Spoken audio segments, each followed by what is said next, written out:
वंदितु सब सिद्धे धोवमचल मणोवं गदिपत्ते वोच्छामि समय पाहुड मिणमो सुद केवली भणिदम।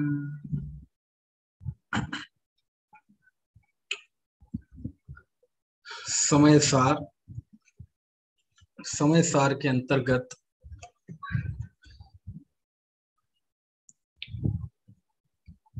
कल हमने 5वीं गाथा पढ़ना प्रारंभ किया था। आचार्य ने कहा कि जो दुर्लभ है और जो समय लोक में सर्वत्र सुंदर है, मैं उस एकत्व विभक्त को आत्मा के निज वैभव से दिखाऊंगा। यदि मैं दिखा दूं तो प्रमाण करना, कहीं चूक हो जाए तो छल ग्रहण मत करना। देखिए गाथा पढ़ते हैं, पहले 5वीं गाथा, फिर उसके बाद इस पर बात करेंगे। तम एयत्त विहत्तम दायेहम अप्रणो सविहवेण जदि दायेज प्रमाणम चुक्केज छलम लंघेतव्यम। देखो, तम यानी मैं उस एकत्व विभक्त को, तम एयत्त विहत्तम, उस एकत्व विभक्त को जिसकी चर्चा पिछली गाथाओं में की, मैं उस एकत्व विभक्त को जिसकी चर्चा आपने ना सुनी, ना परिचय किया, ना अनुभव किया, जो लोक में सर्वत्र सुंदर है, जिसके साथ बंध की कथा संवाद पैदा करती है, मैं उस एकत्व विभक्त को दिखाता हूं। कैसे? अपनो, आत्मा के सविहवेण, स्वविहवेन, है ना, अपने स्वयं के वैभव से, आत्मा के निज वैभव से मैं उसको दिखाऊंगा। ठीक है। यदि दायेज प्रमाणम, यदि मैं दिखा दूं तो तुम प्रमाण कर लेना। चुक्केज, यदि कहीं चूक हो जाए तो छलम न घेतव्यम, ऐसी स्थिति में छल ग्रहण नहीं करना, है ना। तो इस तरह से ये 5वीं गाथा का अर्थ हुआ, सरल अर्थ। कल मैंने बताया था ये 5वीं गाथा आचार्य कुंद देव का प्रतिज्ञा पत्र है, एक संकल्प पत्र है, जिसमें उन्होंने स्पष्ट तौर पर समय सार के लिखने का अपना उद्देश्य बताया है। यानी उनका एक स्पष्ट उद्देश्य है कि मुझे इस ग्रंथ में ऐसे जीवों को जिन्होंने कभी चर्चा सुनी नहीं, जिसकी परिचय नहीं किया, अनुभव नहीं किया, ऐसे जीव को आत्मा दिखाना है, आत्मोपलब्धि कराना है ना। ये स्पष्ट उद्देश्य आचार्य ने 5वीं गाथा में व्यक्त कर दिया। यानी दुनिया के लिए समय सार क्यों जरूरी है? वो इसलिए जरूरी है कि जीवन में आनंद के लिए, खुशहाली के लिए आत्मोपलब्धि होना जरूरी है, और आत्मा का स्वरूप, उसकी प्राप्ति की कला इस समय सार में बताई है। इसलिए प्रत्येक जीव को समय सार उपयोगी है ना, क्योंकि ये समय सार मुख्य रूप से, है ना, आत्मा से विमुख, ऐसा जो बहिरात्मा जीव है, पर्याय मूढ़ जीव है, अज्ञानी जीव है, उसको ज्ञानी होने के लिए समय सार लिखा गया।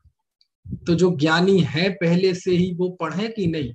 हाँ, समय सार अज्ञानी से ज्ञानी होने के लिए जरूरी है, और ज्ञानी को ज्ञानी बने रहने के लिए जरूरी है ना। अब देखो जरा, ये 5वीं गाथा में आचार्य अपना विजन क्लियर करते हैं। कल बताया था ना कि कोई समय सार के आगे क्वेश्चन मार्क लगाए कि समय सार क्यों, तो उसका जवाब ये है कि इसलिए क्योंकि इसमें आत्मा दिखाया है। समझ में आया ना, इसलिए समय सार, है ना। तो कहने का आशय ये है कि इस ग्रंथ में आचार्य का एक ही उद्देश्य है, एक ही उद्देश्य से आचार्य ने लिखने का उपक्रम किया, आत्मा दिखाना है उन्हें, है ना। तो हम भी समय सार को एक ही उद्देश्य से पढ़ें कि हमें आत्मा देखना है ना। क्योंकि दोनों पार्टियों की नीयत सही होगी तो बात बनेगी, तो कुछ उसमें से निकलेगा। आचार्य देव की नीयत तो सही है, लेकिन पढ़ने वाले की नीयत सही ना हुई, है ना, तो फिर वो बात नहीं होगी। तो ये गाथा जो है, एक एग्रीमेंट शाइन हुआ है इसमें। अब वो कैसे है तो जरा देखते हैं। पांचवी गाथा पर आप बिल्कुल ध्यान केंद्रित करें, सबके सामने ग्रंथ होगा। तम एयत्त बेहत्तम, मैं उस एकत्व विभक्त को, है ना, एयत्त मतलब अपने द्रव क्षेत्र काल भाव से तन्मय एकत्व, और पर द्रव क्षेत्र काल भाव से भिन्न ये विभक्त, और एकत्व विभक्त ये दोनों ही जीव के एक साथ होने वाले धर्म है, विशेषता है। इसलिए एक ही वस्तु में वह अपने द्रव्य क्षेत्र काल भाव में तन्मय है, अपने द्रव्य गुण पर्याय, अपने गुण पर्यायों में व्याप्त है, और पर से अतन्मय है, पर से भिन्न है ना। तो उसी को कहते हैं उस एकत्व विभक्त को। ठीक है। दाए हम, मैं दिखाता हूं। कैसे? तो आचार्य ने देखो बिल्कुल आधी पंक्ति में अपना उद्देश्य बता दिया कि मैं उस आत्मा को दिखाऊंगा, है ना। किसको दिखाऊंगा? उस आत्मा को दिखाऊंगा। ठीक है। अच्छा, किस विधि से दिखाऊंगा? तो आचार्य लिखते हैं अपड़ो सभी वेड़, आत्मा के निज वैभव से दिखाऊंगा। यानी आचार्य ने अपनी विधि बता दी कि मैं आत्मा को निज वैभव से दिखाऊंगा। तो और कौन सी विधियां होती हैं ऐसी बताने की कि जिससे ये विधि कुछ खास है? होती है ना, कुछ कार्य ऐसे होते हैं कि जो हम खुद तो नहीं करते, लेकिन दूसरों को हम करा देते हैं। समझ में आए ना? पर उपदेश कुशल बहु तेरे। कुछ उपदेश ऐसे होते हैं कि वो हमें स्वीकार नहीं होते, लेकिन चूंकि हमारी ड्यूटी है, हमारा काम है, वो हम बता देते हैं। जैसे मैं ही जब कॉलेज में लिटरेचर पढ़ाता हूँ, है ना, बीए एमए के बच्चों को, तो ऐसी सारी बातें हम पढ़ाते हैं और हम उन बातों को मानते नहीं है, लेकिन चूंकि मेरा वो कार्य है, वो कोर्स है, वो मुझे कराना है बच्चों को, और वो लिखा हुआ है, वो मुझे बताना है। हम माने नहीं माने, हमें बताना है, हमारा काम है, हमारी ड्यूटी है। तो वो बात मैं निज वैभव से नहीं बताऊंगा।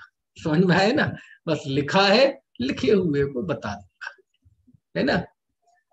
समय सार के अलावा, आत्मा के अलावा जो छह द्रव्य हैं, है ना, गुण स्थान है, सुमेरु पर्वत है, ये जो केवल ज्ञान गम्य बातें हैं, जो कि किसी तर्क न्याय युक्ति के विषय नहीं है, केवल परंपरा से स्वीकार कर लिए जाते हैं, उसमें कोई अनुभव और तर्क नहीं चलता, तो वो बातें जब कोई बताएगा तो सीधा बता देगा कि भैया ऐसी भगवान की आज्ञा है, ऐसा भगवान ने बताया है। तो देखो, बताने की एक विधि ये भी समझ में है ना। किसका हवाला दिया जाएगा? भगवान का, क्योंकि हमारे बस की बात नहीं है। तो भगवान ने देखा है, भगवान की आज्ञा है, इस विधि से भी बताया जाता है। हाँ जी, ऐसा लोक में कहा जाता है, इस विधि से भी बताया जाता है। लेकिन मैं जो ये तुम्हें आत्मा दिखाऊंगा, ये आत्मा निज वैभव से दिखाऊंगा। ये सर्वज्ञ कथित तो है ही, ठीक है, श्रुत केवली केवली द्वारा कथित तो है ही, लेकिन मैंने इसे स्वानुभव के द्वारा प्रमाण भी किया। क्योंकि कोई प्रश्न कर सकता है ना कि हे आचार्य देव, आप कह रहे हैं आत्मा के निज वैभव से दिखाऊंगा, यानी ये जो समय सार है, ये स्वानुभूत प्रसूत है, स्वानुभूति से उत्पन्न हुआ है। लेकिन अभी आपने ये 9वीं ही पंक्ति तो लिखी है इस शास्त्र की, 5वीं गाथा की पहली पंक्ति है ना, तो पहले 4 गाथाओं की 8 पंक्तियां और ये 9वीं पंक्ति, तो 9वीं पंक्ति ही अभी लिखी हुई है, और यहाँ विरोधाभास आ गया। आप मंगलाचरण में कह के आए हैं कि मैं श्रुत केवली कथित समय पाहुड़ को कहूंगा, उस समूह पाहुड़ को कहूंगा जो केवली कथित है, श्रुत केवली कथित है ना, जो श्रुत में कहा गया है ना। और यहाँ कह रहे हैं कि मैं आत्मा के निज वैभव से बताऊंगा। तो हे आचार्य देव, हमारी बात कुछ आगे बढ़े इसके पहले छोटी छोटी बातें क्लियर हो जाए, क्योंकि रिश्ता लंबा चलने वाला है ना। तो शुरुआत में ही सारी बातें स्पष्ट हो जाए, सारी है ना शर्तें तय हो जाए, ताकि आगे कोई शंका की गुंजाइश नहीं रहे। तो आप ये बता दीजिए कि आप जो आत्मा बताएंगे एकत्व विभक्त, वो केवली श्रुत केवली कथित होगा कि स्वानुभूत प्रसूत होगा? मंगलाचरण में आपने केवली श्रुत केवली कथित कहा और यहाँ स्वानुभूत प्रसूत कह रहे हैं, दोनों में से कौन सी बात सही है? अभी से विरोधाभास आ गया, अभी 9 पंक्ति लिखी गई है, केवल 5वीं गाथा चल रही है, अभी भूमिका बना रहे हैं। कहते सुनो भैया, ये कोई विरोधाभास नहीं है ना। वहां ग्रंथ की प्रामाणिकता बताई थी कि ये जो शास्त्र मैं लिख रहा हूं, क्योंकि जैन दर्शन में अल्पज्ञ की प्रामाणिकता नहीं चलती है ना। किसकी प्रामाणिकता चलती है? सर्वज्ञ की। और आपको ध्यान होगा, जब पहला ही दिन जब मैंने समयसार प्रारंभ है ना पहली दिन हुआ था, तो उसमें मंगलाचरण मैंने वो परंपरागत लंबा मंगलाचरण किया था, जिसमें ये बताया था, बोला था कि अस्य मूल ग्रंथ करता रहा श्री सर्वज्ञ देवा, तदुत्तर ग्रंथ करता रहा श्री गणधर देवा, प्रति गण देवास तेषाम वचनानुसार मासाद्य आचार्य श्री कुंद कुंद देव विरचितम। पूरी परंपरा की ये समयसार इस ग्रंथ के मूल कर्ता सर्वज्ञ देव हैं, तदुत्तर ग्रंथ करता गणधर देव हैं, उन्हीं के वचनानुसार है ना ये है। तो वो परंपरा बताई जाती है। क्यों? क्योंकि अल्पज्ञ, जब तक जीव अल्पज्ञ है अथवा रागी है, तब तक उसमें असत्य की संभावना पूरी पूरी रहती है। प्रामाणिक व्यक्ति तभी होता है, आप्त पुरुष तभी होता है, जब वह वीतरागी हो जाए और सर्वज्ञ हो जाए। जैन धर्म में सर्वज्ञ की प्रामाणिकता चलती है। ये भगवान महावीर का शासन नहीं है, आदिनाथ का शासन नहीं है, सर्वज्ञ का शासन। समझ में है ना। अब चूंकि इस काल में तीर्थंकर भगवान महावीर हुए, इसलिए हम उनका स्मरण करते हैं, है ना। तो कहने का आशय ये है कि आदिनाथ महावीर सब सर्वज्ञ थे, लेकिन वो तो व्यक्ति का नाम है, महावीर, ऋषभदेव, है ना। लेकिन सर्वज्ञ कौन है? ये सब सर्वज्ञ हैं। 24 तीर्थंकर सर्वज्ञ हैं, सभी अरहंत सामान्य केवली सर्वज्ञ हैं। तो सर्वज्ञ हमारे यहाँ व्यक्ति का की प्रधानता नहीं है, पद की प्रधानता है। नमो अरहंताणम, अरहंत पद कौन है? वो तीर्थंकर की सामान्य अरहंत सभी, है ना। तो मंगलाचरण में तो हमने ग्रंथ की प्रामाणिकता बताई कि ये सर्वज्ञ कथित है। क्यों? क्योंकि इस ग्रंथ में जो विषय वस्तु आएगी, आपको बहुतेरी जगह ऐसा लगेगा कि ये बात तो हमने कभी सुनी नहीं, कभी पढ़ी नहीं।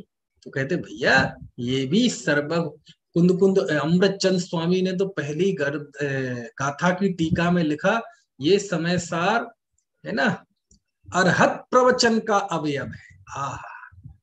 क्या लिखा है इसके लिए? ये अरहत प्रवचन का अवयव है, अरहंत भगवान के प्रवचन का हिस्सा है। ठीक है।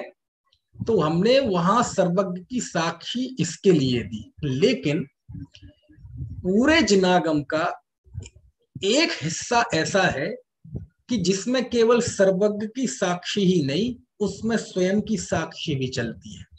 जिसमें केवल सर्वज्ञता की प्रामाणिकता नहीं, उसको हम आत्मा अनुभव के द्वारा भी प्रमाणित कर सकते हैं। वो कौन सा हिस्सा है? बस वो ये हिस्सा है। क्या मतलब हुआ? जैसे हमारी जिनागम के 4 अनुयोग है। प्रथमानुयोग में हमारा अनुभव प्रमाण नहीं है। क्यों नहीं है?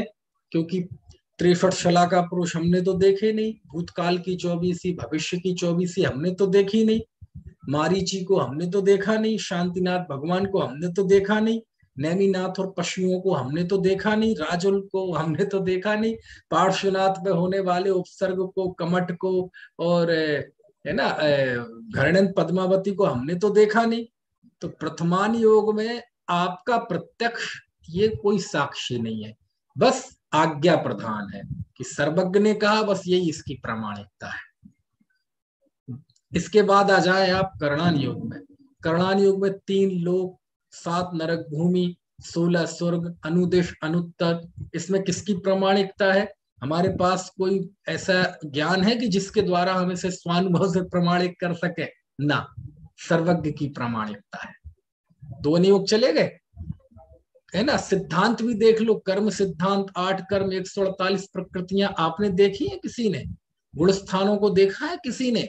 बंध विच्छुत्ति देखी है किसी ने? बस सर्वज्ञ की प्रामाणिकता है।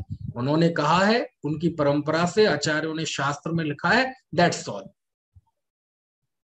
ऐसे ही चरणान योग में जाएंगे तो चरणान योग में जो 5 महाव्रत है ना, ये कैसे कहे तो व्रत 5 होते हैं, मूल गुण 28 होते, बस शास्त्र में लिखे हैं। एक पानी की बूंद में इतने जीव, बस शास्त्रों में लिखे। प्रामाणिकता किसकी है? सर्वज्ञ की। ठीक है, तो 3 अनुयोग तो एक तरफ चले गए। अब आ जाए आप केवल द्रव्यान योग में। तो द्रव्यान योग में 6 द्रव्य किसने देखे? आपने देखे। धर्म द्रव्य का आप अनुभव कर सकते हैं, अधर्म द्रव्य का आप अनुभव कर सकते हैं, आकाश का अनुभव कर सकते हैं, पुद्गल परमाणु को जानते हैं आप, स्कंधों को जानते हैं, सूक्ष्म स्कंधों को देखते हैं। हम तो केवल पुद्गल की एक रूप गुण की पर्याय देखते हैं आंखों से, और कुछ अनंत गुण दिखाई नहीं देते। तो द्रव्यान योग में भी 6 द्रव्य, ये भी अनुभव का विषय नहीं है, ये भी आज्ञा का विषय है। 7 तत्व 9 पदार्थ, आपने मोक्ष देखा है किसी ने? देखा है? मुक्त अवस्था देखी है किसी ने? ये भी आगम का विषय है। तो द्रव्यान योग का भी बहुत बड़ा हिस्सा आगम सर्वज्ञ की प्रामाणिकता से, सर्वज्ञ के आधार पर ही आपको स्वीकार करना है। ठीक है, अब 3 अनुयोग छोड़ दो, द्रव्यान योग का ये सब हिस्सा छोड़ दो जो अभी मैंने बताया। अब आ जाओ केवल शुद्धात्म द्रव्य। द्रव्यान योग का हर एक अध्यात्म द्रव्यान योग नहीं कहलाता। 3 अनुयोग तो अभी एक तरफ रखो, द्रव्यान योग में भी जहां शुद्धात्मा की चर्चा है, शुद्धात्मा का स्वरूप और उसकी प्राप्ति का उपाय बताया है, बस वो हिस्सा अध्यात्म कहलाता है। समझ में आए ना? और अध्यात्म जिसमें आत्मा की मुख्यता हो। अब आत्मा जो है, इस पूरे चिनागम में से केवल ये अध्यात्म आत्मा और उसकी प्राप्ति का जो उपाय है, ये है। बस इसमें सर्वज्ञता की प्रामाणिकता के साथ साथ आप इसको अपने स्वानुभव से भी प्रमाणित कर सकते हैं। कुछ बात समझ में आ रही ना? और ये समय सार आगम नहीं है, ये परमागम है। किस अर्थ में परमागम कह रहा हूं मैं? कि इसमें केवल सर्वज्ञ की साक्षी नहीं, उनके साथ साथ आपकी अपनी भी साक्षी चलती है। इसमें केवल सर्वज्ञ की प्रामाणिकता नहीं, हमारे स्वानुभव की भी प्रामाणिकता है और उसकी मुख्यता है। समझ में आया ना? इसलिए पहली गाथा में हमने इस ग्रंथ की सर्वज्ञता की प्रामाणिकता दी, उनकी साक्षी दी, केवली श्रुत केवली की साक्षी दी। और यहाँ ये बात बताई कि जो मैं आत्मा बता रहा हूं ये केवल सर्वज्ञ प्रणीत ही नहीं है, सर्वज्ञ प्रणीत होने के साथ साथ इसका मैंने स्वयं अनुभव भी किया है। क्योंकि द्वादशांग का यही हिस्सा तो है जिसको मैं अनुभव कर सकता हूं कि मैं एक शुद्धात्मा हूं, और इसके अलावा जितने विकारी भाव हैं ये क्षणिक हैं, अनित्य हैं, है ना, असुचि है, दुख के कारण है, इनमें क्लेश है। यही चीज तो है जो अनुभव कर सकते हैं, और इसके अलावा क्या अनुभव कर सकते हैं? समझ में आया ना?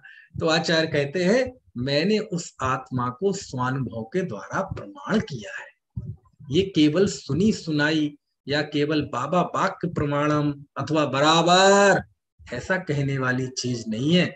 इसको मैंने सुना है ना, सुना है, युक्ति का अवलंबन लिया है, उपदेश सुना है, स्वानुभव किया है।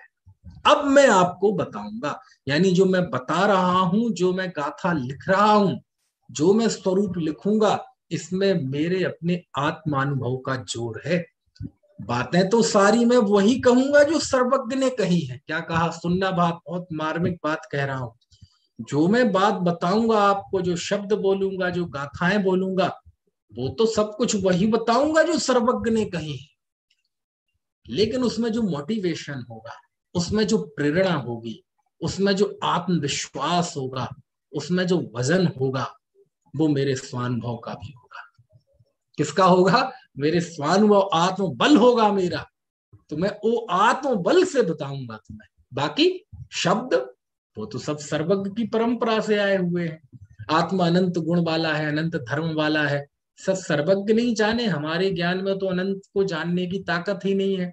आत्मा संख्यात प्रदेशी है, सर्वज्ञ ने बताया, हम नहीं देख सकते संख्यात प्रदेशी, है ना। लेकिन वो बताने में जो बल होगा, जो आत्म बल होगा, वो मेरा होगा, और वो मेरे बताने का साधन है। देखो लिखा ना, सब ही वेण निज वैभव से मैं दिखाऊंगा। कुछ बात समझ में आ रही है ना, ऐसा आचार्य लिखते हैं। इसलिए कहीं कोई विरोध नहीं है कि ये सर्वज्ञ प्रणीत है कि स्वानुभव प्रसूत है। ये सर्वज्ञ प्रणीत भी है और स्वानुभव प्रसूत भी है। सर्वज्ञ के अलावा श्रुत केवली प्रणीत भी है और स्वानुभव प्रसूत भी है। केवली के द्वारा प्रणीत भी है, श्रुत केवली के द्वारा प्रणीत भी है, हमारे पूर्वाचार्यों के द्वारा, उनके द्वारा भी प्रमाणित है, और अपने स्वानुभव के द्वारा भी प्रमाणित है। अरे द्वादशांग का एक यही हिस्सा तो है जिसकी हम अनुभूति कर सकते हैं, बाकी तो हमें आज्ञा से ही मानना है। कुछ बात समझ में आ रही है कि नहीं? यही हिस्सा है जहां हम आजाद हैं। इसको सर्वज्ञ के इस आत्मा की उपलब्धि के उपदेश को प्रमाणित करने के लिए हमें सर्वज्ञ होने की जरूरत नहीं है। हम इस अपनी अल्पज्ञ अवस्था में उपलब्ध ज्ञान के द्वारा उसको प्रमाणित कर सकते हैं। बस यही एक विशेषता है इस अध्यात्म में। बाकी तो हमें बस आज्ञा से मानना है, और बाकी चीजों का प्रत्यक्ष तो हमें तभी होगा जब हम स्वयं सर्वज्ञ हो जाएंगे। लेकिन आत्मा का अनुभव, इसे हम अपने वर्तमान श्रुत ज्ञान से प्रमाणित कर सकते हैं, स्वानुभव प्रत्यक्ष के द्वारा प्रमाणित कर सकते हैं। आत्मा तो प्रत्यक्ष केवल ज्ञान होने पर ही होगा, लेकिन आत्मा की जो सुख की अनुभूति है, आनंद की अनुभूति है, वो आनंद की अनुभूति मैंने की है, और उसी से मैं सारी दुनिया को आत्मा दिखाऊंगा, ऐसा कुंद देव कहते हैं। क्योंकि आत्मा का प्रत्यक्ष नहीं होता है श्रुत ज्ञान से, वो तो केवल ज्ञान होने पर होता है। लेकिन आत्मा के जो सुख का वेदन है, वह सुख प्रत्यक्ष होता है। सुख का वेदन बिल्कुल स्पष्ट होता है ज्ञानी धर्मात्माओं को, और उसके लिए शास्त्र में स्पेशल शब्द आया है, स्वानुभव प्रत्यक्ष। क्या नाम आया है? स्वानुभव प्रत्यक्ष अथवा स्वसंवेदन प्रत्यक्ष। यद्यपि हमारा ज्ञान मति ज्ञान श्रुत ज्ञान तो परोक्ष ज्ञान है, लेकिन ये मति ज्ञान श्रुत ज्ञान जब आत्मा के सुख का अनुभव करता है, तो वह सुख में स्पष्टता नहीं होती, उस सुख में स्पष्टता होती है, एकदम स्वच्छ निर्मल विशद होता है। इसलिए उस हमारे उस ज्ञान के हिस्से को कहा है स्वानुभव प्रत्यक्ष। कुछ बात समझ में आ रही है कि नहीं? उदाहरण के लिए, जैसे किसी अंधे से कहा जाए, अंधे का कहा कि बाबा जी मुंह खोलो जरा, और उसके मुंह में हमने रसगुल्ला रखा, गुलाब जामुन रखा, या और कोई जो आपको पसंद हो वो रख लीजिए, और उसने खाया। हाँ जी बाबा जी कैसा लगा, आनंद आया कि नहीं? वाह वाह मजा, ओ आनंद ले रहा है। अब उससे पूछा जाए ये क्या खाया तुमने पता है? बोले ना। किस चीज का बना है पता है? बोले ना। कौन से रंग का है पता है? बोले ना। किसने बनाया पता है? बोले ना। कुछ नहीं पता।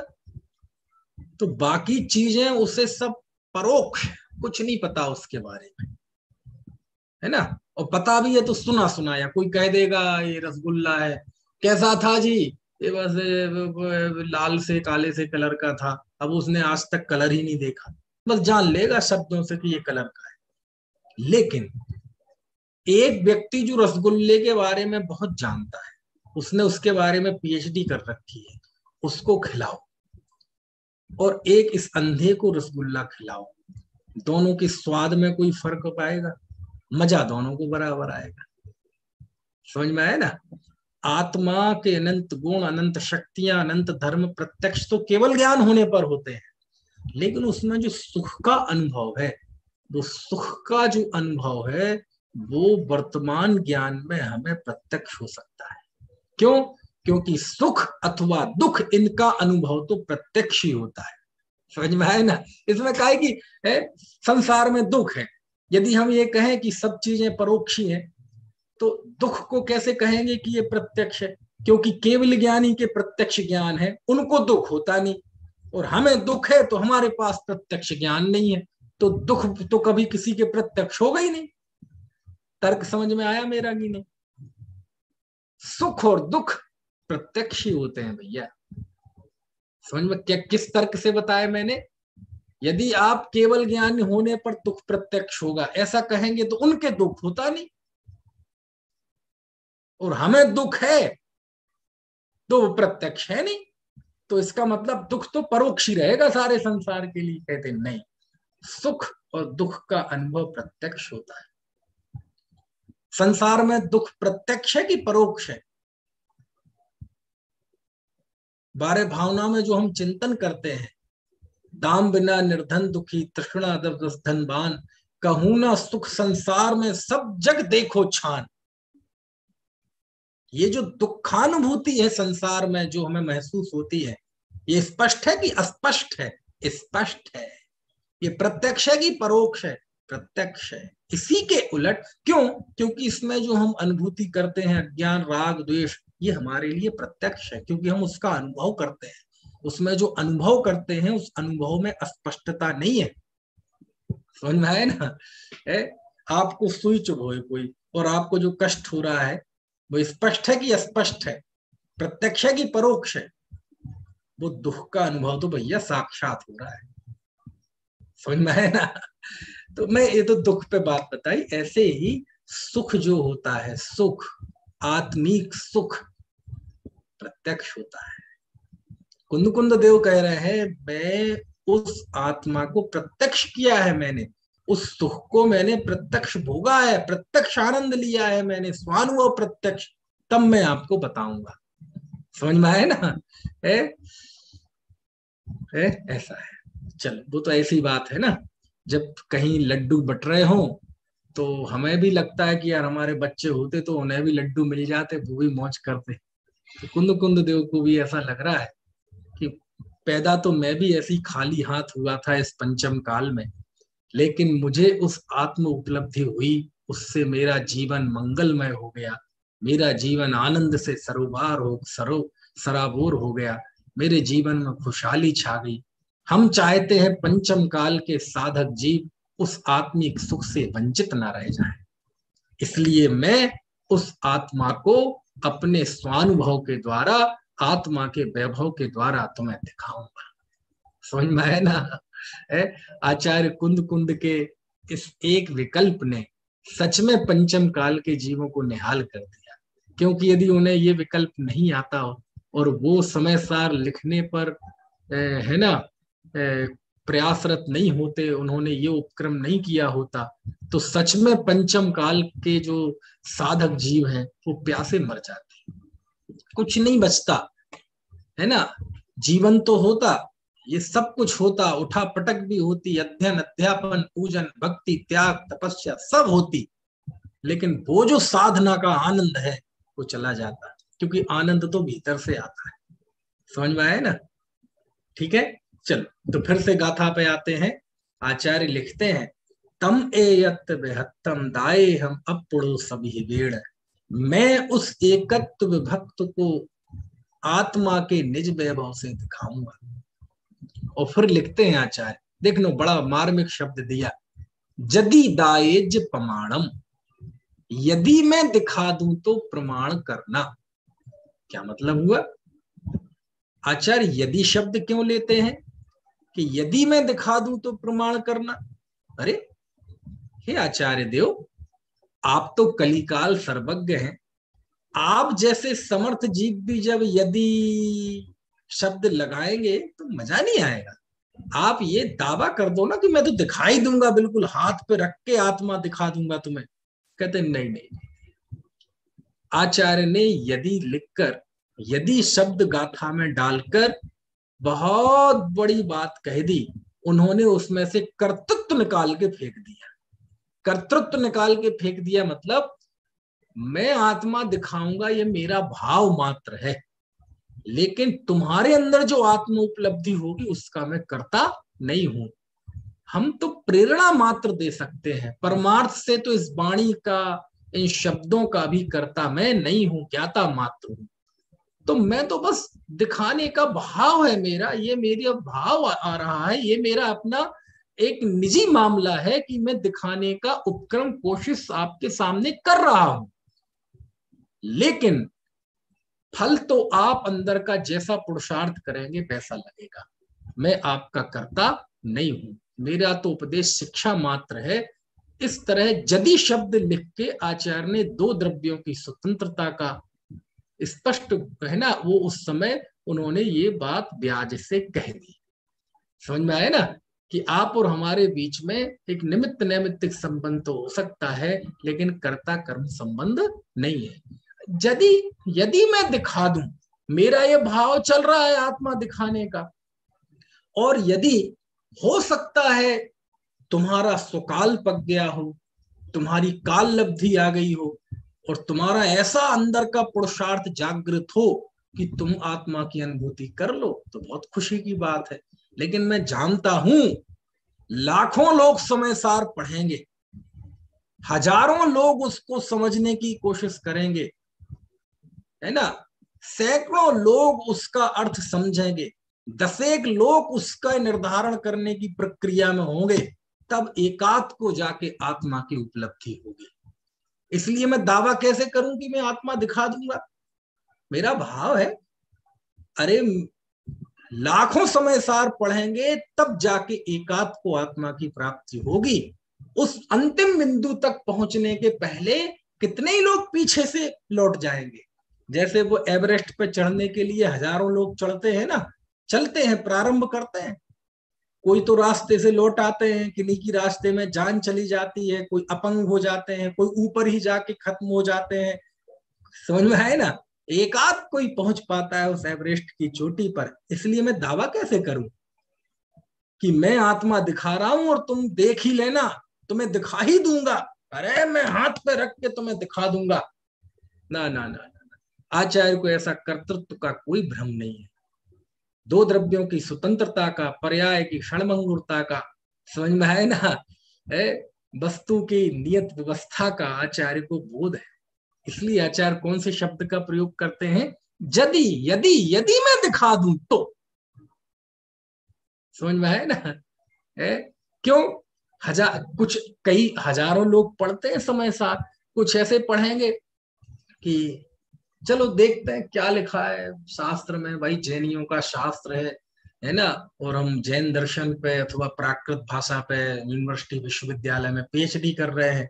कुछ लोग ऐसे पढ़ेंगे तो उन्हें कोई आत्मोपलब्धि होगी उससे। कुछ लोग पढ़ेंगे, शोध की दृष्टि से पढ़ लेंगे, कोई भाषा की दृष्टि से पढ़ेगा, कोई पढ़ेगा और फिर कहेगा हाँ ठीक है, ये निश्चय की बात है, इसमें तो ठीक है, पंचम काल है, पंचम काल में तो मोक्ष होता नहीं है। कुछ ऐसे भी पढ़ेंगे तो वो ही है ना वो कहे ठीक है, हाँ हाँ निश्चय की अपेक्षा बात सही है, चलो चलो बंद करो और शराब का चार निकालो, है ना। कुछ एक ऐसे होंगे, बहुत उत्कृष्ट बात है जी, बहुत उत्कृष्ट बात है, लेकिन भैया इतनी उत्कृष्ट बात तो मुनियों को ही अच्छी लगती है, अपन तो गृहस्थ हैं, दान पूजा वगैरह करो, ये तो मुनियों के लिए है, बंद करो बंद करो, अपन को नहीं पढ़ना, और जो पढ़ेगा वो भी मिथ्या दृष्टि है कुछ ऐसे बच के निकल जाएंगे। कुछ एक जीव ऐसे होंगे, समय सार पढ़ेंगे, सुनना भैया, पढ़ेंगे भी, खूब पढ़ेंगे, उस पर चर्चा करेंगे, वार्ता करेंगे, और उस पर भजन बना देंगे, गीत लिख देंगे, है ना, उस पर कुछ और लेखन कर देंगे, दूसरों को पढ़ा देंगे, हाँ हाँ बहुत बढ़िया, चलो ठीक है, रख दिया बगल। वहां तक तो नहीं पहुंच पाए ना। कुछ एक जीव ऐसे होंगे, हाँ पंचम काल में गुरुदेव ने कमाल किया है, उन्होंने तो भगवान आत्मा हाथ पे रख के दिखा दिया, गजब काम करे छे, मजा आ गया जी, तू छे निश्चय ग्रंथ भंग सगला व्यवहारना भेदबा, बराबर, हाँ ठीक है चलो जी, लाओ जी नाश्ते में क्या बना कुछ एक जीव ऐसे होंगे, सुनना सुनना सुनना, कुछ एक जीव ऐसे होंगे, पढ़ेंगे, समझेंगे, न्याय, तर्क, युक्ति, निर्बल युक्ति कौन है, प्रबल युक्ति कौन है? जैसा आचार्य देव लिख रहे हैं ऐसा मुझे भाषित होता है कि नहीं, ऐसा मुझे महसूस होता है कि नहीं? नहीं हो रहा है। इसका मतलब मेरी परीक्षा में कुछ कमी है। आचार्य के वचन तो झूठे हो नहीं सकते। जरूर मेरी विधि में, मेरी मेथड में कहीं कमी है। अंतर्शोधी होता है, अपनी गलती ढूंढता है, अंतरोन्मुखी भीतर में जाकर देखता है कि हमारी वासना, हमारी कुटेव कहाँ है। कोशिश करता है, मैं एक हूँ, मैं शुद्ध हूँ, मैं ज्ञायक भाव हूँ, है ना। मोह राग द्वेष आदि मुझसे विपरीत वृत्ति वाले हैं, ये मेरे स्वाभाविक भाव नहीं है ना। मैं अरस हूँ, अरूप हूँ, अगंध हूँ, ऐसा एकांत में जाकर विचार करता है ना। अहमेक को खलु शुद्धो दंसण राण मय्यो सदा रूबी रव्यथ मज्ज किंचवी अन्नम परमाणु में तम भी कोई द्रव्य मेरा नहीं है। मैं तो एक शुद्ध ज्ञायक परमात्मा हूँ, मैं ज्ञायक भाव हूँ, अरे ज्ञायक ही हूँ, ऐसा विचार करता है एकांत में जाके। और जब वो विचार कर ही रहा था कि मैं ज्ञायक हूँ, उस अंतिम बिंदु को छूने वाला ही था, एवरेस्ट की चोटी पे पहुंचने वाला ही था, और उस समय एक किंतु नाम के सांप ने उसे डस लिया। कौन से सांप ने? किंतु। मैं ज्ञायक हूं, किंतु मैं तो निश्चय न ऐसे ज्ञायक हूं, व्यवहार से तो अभी संसार है ही ना, खत्म। वो जो कहां से निकलकर तुम कहां तक गए थे, किंतु नाम के सांप ने डस लिया और वापस हम उसी धरातल पर आकर गिरे, नहीं पहुंच पाए ना उस चोटी तक। ये किंतु शब्द कितना खतरनाक है। मेरा इस पे लेख प्रकाशित हुआ था ज्ञानोदय पत्रिका में, कोरोना के फर्स्ट लॉकडाउन के समय। उसका नाम ही था किंतु वायरस। किंतु वायरस मतलब आप समझ गए, कोरोना वायरस तो पता ही है, लेकिन किंतु वायरस एक इतना खतरनाक वायरस है ये किंतु शब्द। यद्यपि आचार्य कल पंडित टोडरमल जी ने इसका बड़ा मीठा प्रयोग किया मोक्षमार्ग प्रकाशक में, लेकिन अज्ञानी के हाथ में जब किंतु शब्द लगता है ना, तो ये किंतु शब्द उसे परमार्थ में जाने से रोकता है। किंतु शब्द उसे पारमार्थिक तत्व को, पारमार्थिक सत्य को स्वीकार नहीं करने देता, उसके तरफ हाथ बढ़ाने को ही होता है, और एकदम किंतु नाम का सांप आएगा और उसे डस लेगा। हाँ मैं एक हूं, शुद्ध हूं, किंतु पर्याय में तो संसार है ही। समझ में आया ना? ये किंतु शब्द अनादिकाल से जीव का इतना अहित करता आया है, किंतु परंतु अगर मगर। हाँ एक अपेक्षा से शुद्ध हूं, लेकिन दूसरी अपेक्षा से अशुद्ध भी तो हूं ना। तुम्हें आत्मा नहीं दिखेगा, तुम्हें आत्मा की अनुभूति नहीं होगी। समझ में आया? क्योंकि जहां जब अंदर में जाओ तो निशंकता के साथ जाओ। मन में दुविधा रखोगे तो नहीं पहुंच पाओगे अंदर में। समझ में आया ना? जब निशंक होके व्यक्ति अंदर जाता है, मैं प्रभु हूं, मैं ज्ञायक भाव हूं, बस हूं, निश्चय न से व्यवहार, अरे हूं, मेरे अंदर जो हुंकार है ये शाश्वत स्वरूप की हुंकार है, एक क्षणिक परिस्थिति को स्वीकार करने वाली हुंकार नहीं। ऐसी निशंकता से जब कोई जाता है तब आत्मोपलब्धि करता है। लेकिन आपने सांप सीढ़ी खेली है कभी? देखिए सांप सीढ़ी जब खेलते हैं ना बचपन में, तो सांप सीढ़ी में आपने देखा होगा कर रही है, टूट जाएगी वहीं से कि आप गए 1 2 3 4 5 और 98 पे पहुंच जाते हैं, और 98 से 100 पे जाने के लिए, अथवा 97 से 100 पे जाने के लिए आपको मान लीजिए 98 पे है और आपको 2 चाहिए, तो आप वो गोटी करते हैं, 2 आ जाए तो 100 जीत गए। और यदि 1 आ गया है ना, और 99 आप पे आ गए, तो 99 पे सांप काटता है और आप कटते ही नीचे पहुंच जाते हैं। ये किंतु नाम का सांप इतना ही खतरनाक है। कहाँ पुरुषार्थ करके 99 तक पहुंचे। खेली है ना आपने सांप सीढ़ी? थोड़ा सिर तो हिला दो, हमें पता सा चल जाए। उसकी जैसा है। इसलिए आचार्य कहते हैं, मैं दावा क्या करूं कि मैं तुम्हें आत्मा दिखा दूंगा, यदि मैं दिखा दूं तो, मतलब पक्का नहीं है। क्यों?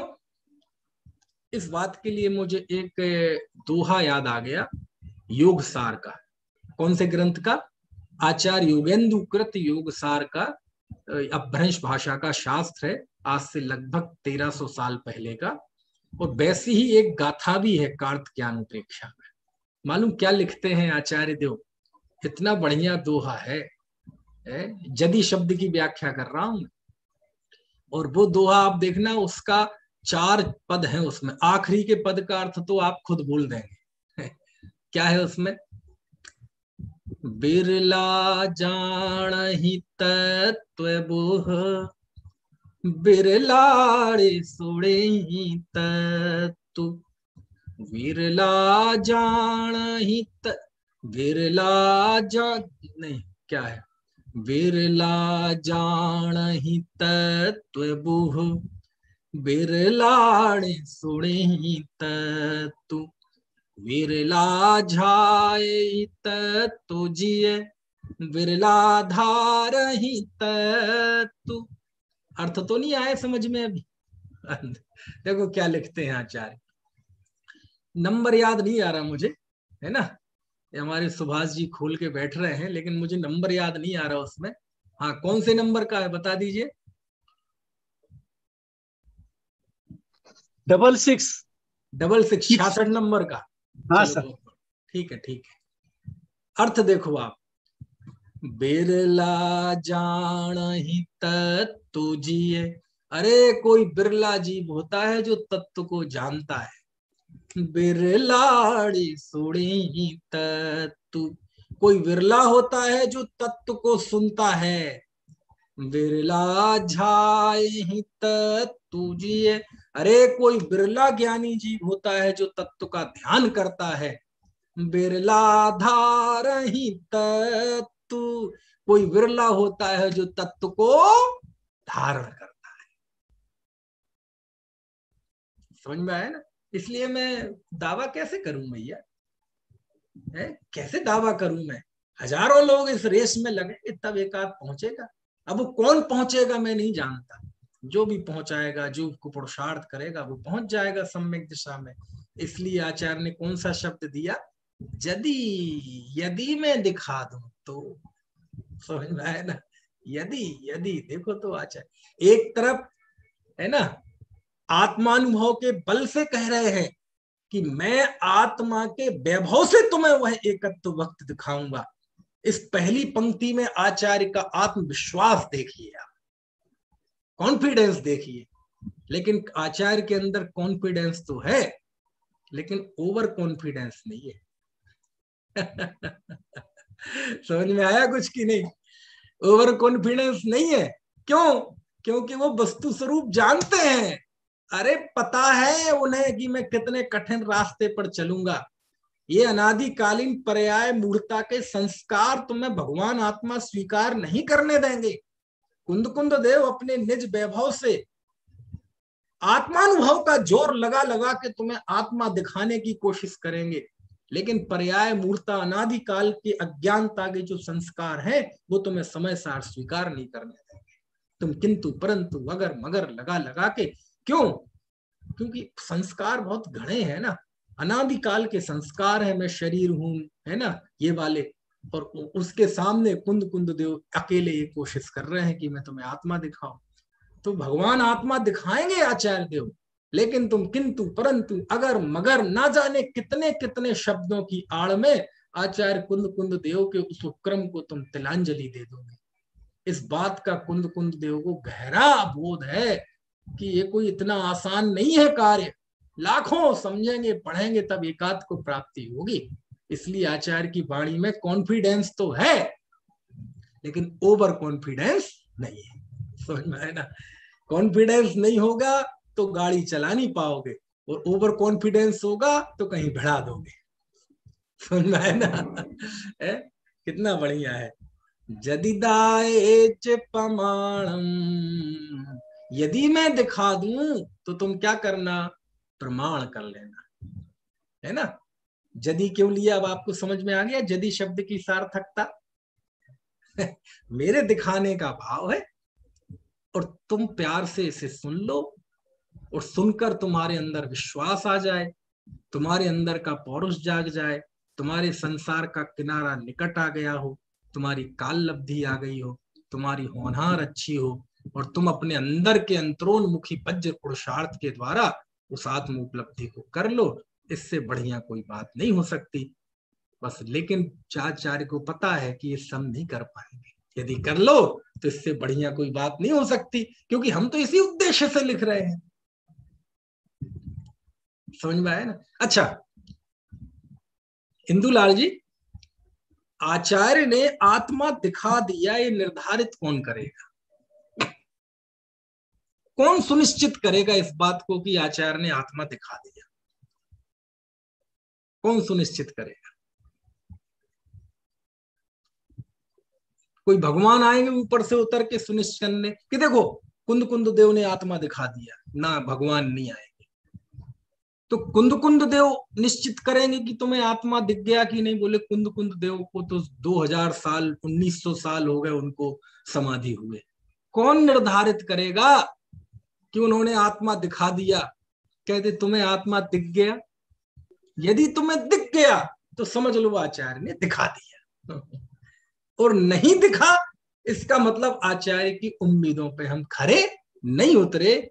जो 1 लाख लोग वो चढ़ने के लिए गए थे माउंट एवरेस्ट पे, वो एक पहुंच पाया, बाकी जो 99,999 है, कहीं ना कहीं हमारा नाम उसी लिस्ट में है, और उसकी कोई लिस्ट नहीं है। जो पहुंच जाए उसका नाम दर्ज होता है, नहीं पहुंचने वालों को कोई नाम दर्ज होता है? नहीं आई बात समझ में? है पहुंचने वाले का नाम दर्ज होता है, चूके हुए तो बहुत लोग हैं, है ना? ऐसे ठीक है।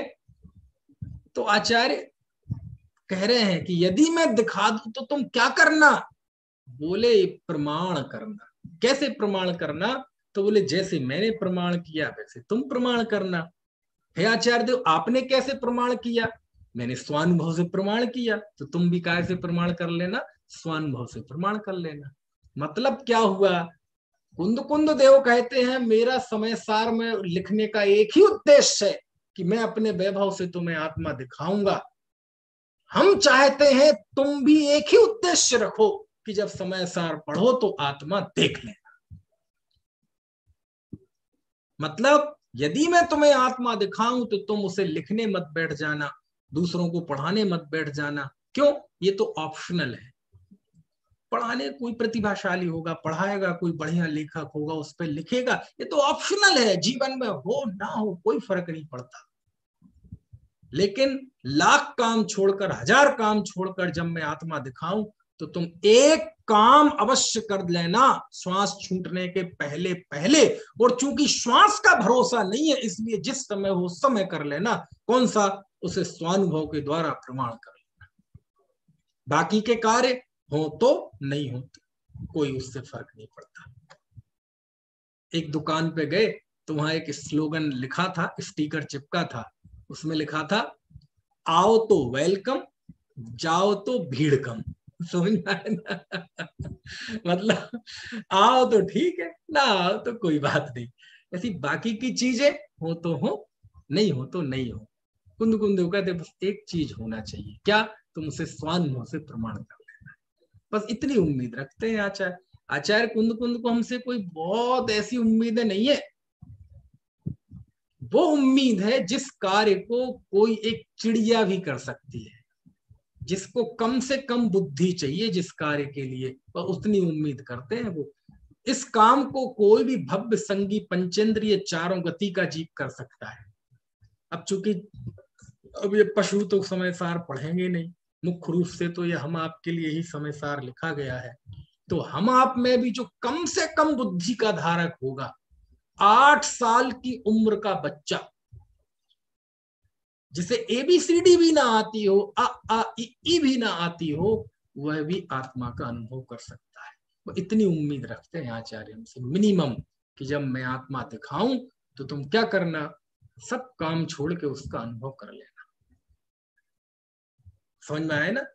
यदि दायज प्रमाणम, यदि मैं दिखाऊं तो तुम प्रमाण करना। समझ रहे हैं आप गाथा को? है देखो, गाथा में आचार्य ने शब्दों के द्वारा अपने भाव बताए हैं।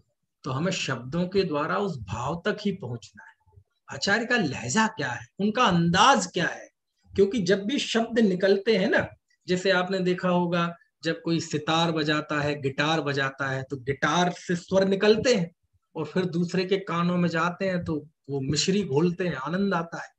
निकलते कहाँ, ऐसे ही ये जो वचन गाथाएं निकलती हैं वो उसमें आचार्यों के, ज्ञानियों के हृदय के तार झंकृत होते हैं। वहां जाकर आपको देखना पड़ेगा। देखो शुरू से लेकर चले, जो आत्मा में स्थित है वो स्वसमय है, जो पुद्गल कर्म के प्रदेशों में स्थित है वो परसमय है, लेकिन सुंदर तो समय है। और उस समय के साथ एकत्व निश्चय के समय के साथ है ना, बंद की कथा विसंवाद पैदा करती है।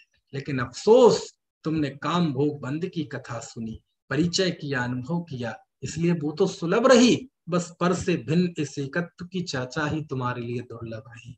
लेकिन कोई बात नहीं, मैं उसी एकत्व विभक्त को आत्मा के निज वैभव से तुम्हें दिखाऊंगा। बस यदि मैं दिखा दूं तो तुम एक काम करना, उसे स्वानुभव से प्रमाण कर लेना। बस ये पिछली 4 गाथाओं का मैंने संवाद आपको बता दिया, समझ में आया ना। अब अंतिम पद, इस अंतिम पद पे तो मेरे स्पेशल व्याख्यान हुए अनेक जगह। चुकेज छलम न घेतब्बम, यदि मैं चूक जाऊं तो छल ग्रहण मत करना। क्या मतलब हुआ?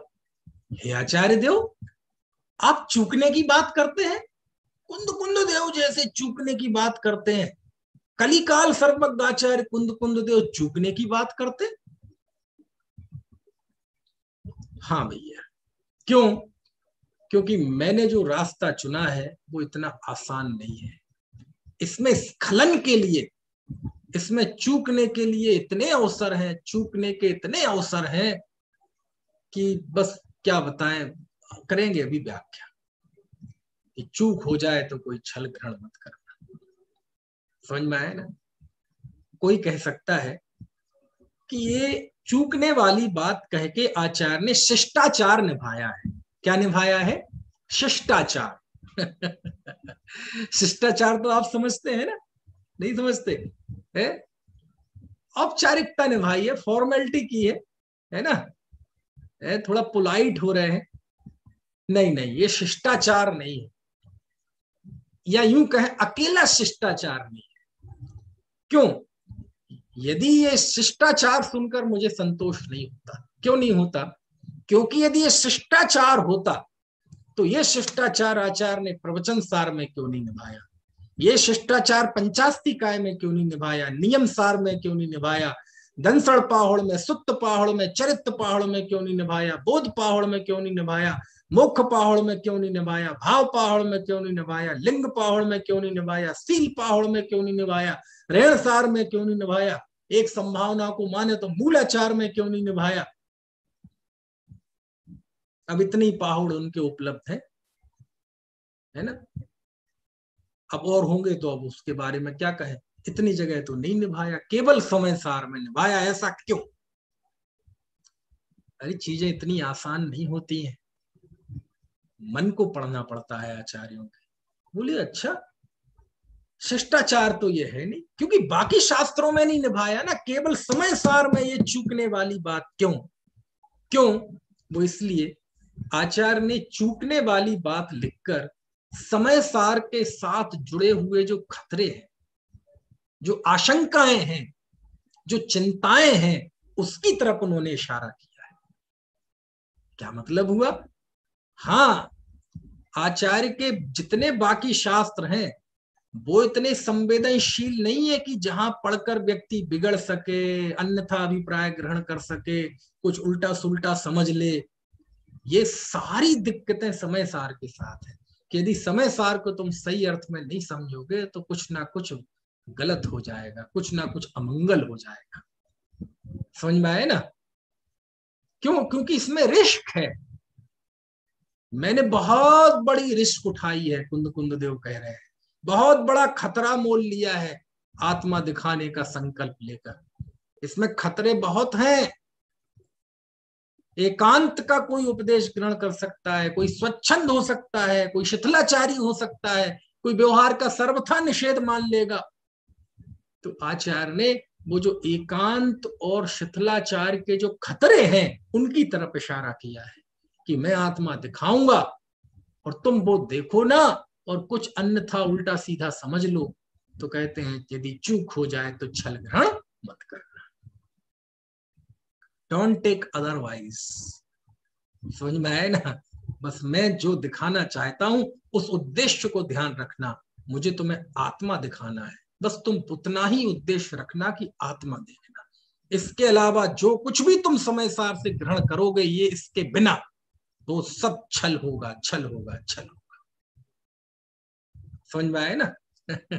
अच्छा, आचार्य कह रहे हैं मैं चूक जाऊं तो छल ग्रहण मत करना। अच्छा, ये चूक होगी किससे? आचार्य के बताने में चूक होगी कि हमारे ग्रहण करने में चूक होगी? है? अरे आचार्य के बताने में कहाँ चूक होगी? हमारे ग्रहण करने। आचार्य के बताने में क्यों नहीं होगी? अरे श्रुत केवली कथित समय पाहुड़ कह रहे हैं, स्वानुभव से प्रमाणित समय सार कह रहे हैं। उनके ऊपर तो केवली श्रुत केवली आचार्य परंपरा उनका आशीर्वाद है और स्वानुभव के द्वारा प्रमाणित किया है। उनके बताने में कैसे चूक होगी? चूक तो हमारे ग्रहण करने में होगी। लेकिन महापुरुषों का ये नेचर होता है, ये उनका स्वभाव होता है कि दुनिया जो कुछ उनके जीवन में अच्छा होता है उसका श्रेय, उसकी क्रेडिट वो हमेशा किसी दूसरे को देते हैं, और जो कुछ कमी रह जाती है उसकी जिम्मेदारी, उसकी रिस्पॉन्सिबिलिटी वो खुद लेते हैं। हमारा आपका उल्टा होता है। जो कुछ अच्छा है हमने किया है, और जो कुछ कमी है अरे यार वो तो बस उनने गलती कर दी, दूसरे को ब्लेम। ना ना, ज्ञानी धर्मात्माओं का तो क्या होता है, जो कुछ अच्छा है वो सब दूसरों का है, उनका उपकार है, और जो कुछ कमी है वो मेरी गलती है, वो मेरा व्यक्तिगत है। जो कुछ है मेरे जीवन में अच्छा, जिन मंदिर में आया, जिन पर दर्शन पाया, अंतर्मुख मुद्रा को देखा, आत्म दर्शन पाया, जन्म जन्म तक ना भूलूंगा यह उपकार तुम्हारा। समझ में आए ना? बताए मर्म अरे यह कौन, तुम्हारे बिन वे देही नाथ। उपकार की भावना समझ में आए ना? निरखत जिन चंद्र बदन स्वपद सुरुचि आई। उपकार की भावना। मिथ्याता में नाश बेको, ज्ञान के प्रकाश बेको, आपा पर भास बेको, भानु सी बखानी है, जावाणी के ज्ञान ते सूझे लोका लोक। उपकार की भावना। कुछ बात समझ में आ रही है कि नहीं? तो धर्मात्माओं के जीवन में जो कुछ अच्छा है उसकी क्रेडिट वो किसको देते हैं? दूसरों को, और धर्म के क्षेत्र में देव शास्त्र गुरु को। और जो कुछ कमी है वो हमारी है, वो हमारी व्यक्तिगत है। आचार्य को पता है कि तुम कुछ उल्टा सीधा ग्रहण कर लोगे तो वो तुम्हारी अपात्रता होगी, लेकिन इस बात को वो कहेंगे नहीं। वो कहेंगे कोई बात नहीं, हमारी गलती थी, हमने ही गलत आदमी को जिनवाणी सुना दी, हमने ही गलत आदमी को समय सार सुना दिया, दरअसल ये सुनाने के लायक था ही नहीं। समझ में आए ना? लेकिन वो इस भाषा में नहीं कहेंगे, बात यही है, लेकिन वो शिष्टाचार है ना, ज्ञानियों की भाषा, कोमल। बस मेरी कोई गलती हो जाए तो भाई छल ग्रहण मत करना। कुछ बात समझ में आ रही कि नहीं? हाँ, अभी अभी बात खत्म नहीं हुई। चुक्के छलमणा घेतब्बम, कल मैं पूरा सेशन समझाऊंगा इस पद को। आज तो समय हो गया है, केवल इस पद को समझाऊंगा कि चूक जाऊं तो छल ग्रहण नहीं करने का अर्थ क्या है। बहुत मार्मिक अर्थ है, और समय सार के विषय में जितनी विसंगतियां हैं, जितने उसके संबंध में विमर्श निकले है ना, विश्लेषण निकले, वो सारी चर्चा इस पद में आएगी, इसकी व्याख्या में। चुक्के छलमणा घेतब्बम हो ना, यहीं से वो टोडरमल जी ने बहुत सारी चीजें लिखी हैं, जयचंद जी ने लिखी हैं, बहुत लोगों ने लिखी हैं, पांडे अपने जयसेन आचार्य ने भी इसका बहुत ख्याल रखा है, पंडित जयचंद जी छावड़ा ने भी इस पंक्ति का बहुत ख्याल रखा है। वो कैसे रखा है वो मैं आपको बताऊंगा, ठीक है? तो अभी की बात समाप्त करते हैं। फिर से एक बार दो पंक्तियों में इसका अर्थ बोल दें और गाथा पाठ कर लें, समाप्त। मैं उस एकत्व भक्त को आत्मा के निज वैभव से दिखाऊंगा, यदि दिखा दूं तो प्रमाण करना, कहीं चूक जाऊं तो छल ग्रहण मत करना। तम एयत्त बेहत्तम दाये हम अपुणो सविहवेण, जदि दाये ज प्रमाणम चुके ज छलम लंघे तम। किसी का कोई प्रश्न हो तो पूछ लीजिए, बाकी अन्यथा चर्चा जो भी बाकी शेष चर्चा है वो कल करें। जी साहब, हाँ जी बताइए।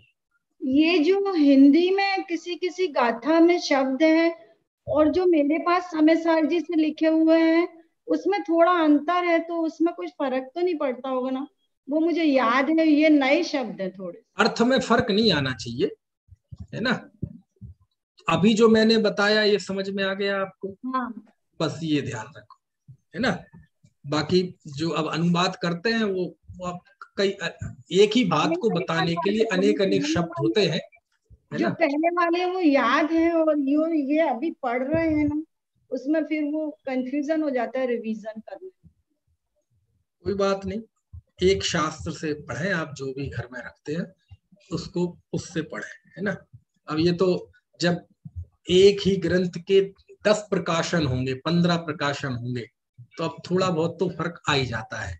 जो भी उसका एडिटर है, अनुवादक है, टीकाकार है, तो उसकी अपनी लैंग्वेज होती है, वचनिकाकार है, तो उसके अनुसार फर्क आ जाता है, लेकिन सब में बात एक ही है, इसलिए कोई ज्यादा फर्क नहीं पड़ता, है ना।